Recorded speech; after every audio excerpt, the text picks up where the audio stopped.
2019 Hyundai Tucson. Lengthy roads to perfection. Hyundai has been a little bit confused with Tucson over the years as far as labeling it goes in Europe.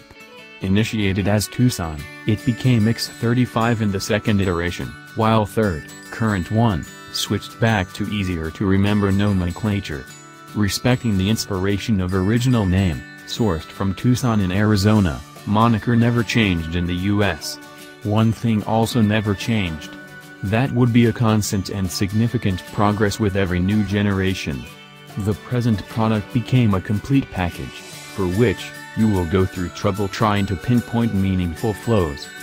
As a result, sales exploded in 2016, 1 year after its introduction, with 147,000 units sold in Europe and almost 90,000 in the US.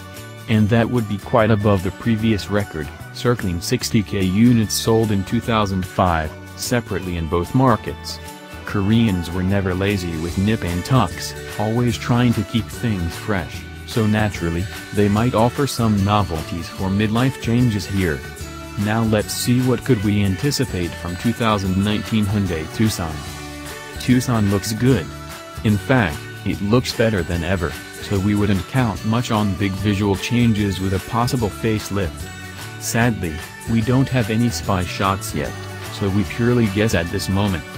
Maybe some tweaks around headlights, daytime lights and perhaps front bumper are possible, yet probably nothing substantial. As it comes with refreshes, the introduction of new paint jobs or alloy designs is often a usual deal.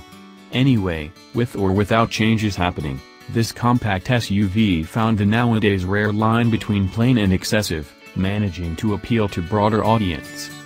Hyundai does have tendencies to visually update the exterior of its models within the same generation, but it is not so inclined with cabins.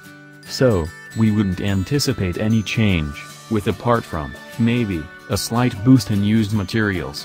At this moment cabin is decently built, fairly luxurious, well-equipped, ergonomically smart, and sufficiently eyes-pleasing. It already experienced some additional touches last year, although not instantly visible ones. Infinity audio system boosting 315 watts became available with limited trim, along with Apple CarPlay and Android Auto. Unfortunately, mentioned connectivity comes only in stated top trim with 8-inch infotainment screen, while lesser 5 inches devoid of such a treat. Still, lesser Eco and Sport models weren't forgotten as they received rear vents, while all trims were upgraded with stain-resistant fabric for seats. Koreans also doesn't tend to change under the bonnet happenings between generations. Thus we would expect power boost from current mills. Recently they weren't shy about introducing new heater units, so possibly, as we were saying, naturally aspirated 2.0-liter L4 rated at 164 horsepower and 151 pounds-to-foot of torque matched with regular 6-speed automatic or turbo 1.6-liter L4 delivering 175 horsepower and 195 pounds-to-foot paired with the 7-speed dual clutch, is probably destined for carrying over. Which is fine as superior 7.4 seconds figure of acceleration time is fairly competitive. That doesn't necessarily mean that Hyundai won't try to introduce a hotter version of the same turbocharged unit. Used in Elantra Sport and Veloster Turbo, among else, it boosts 201 horsepower, although the same pounds-to-foot of twist number.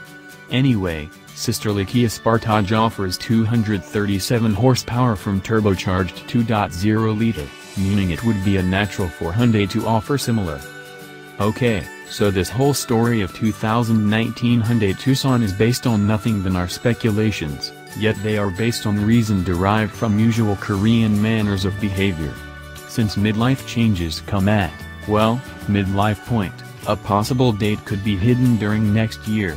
Also, Hyundai is not so prone to creeping prices, so they might as well retain current $23,000-$32,000 level. But, if mightier turbo does arrive, the top figure definitely and justifiably has to change.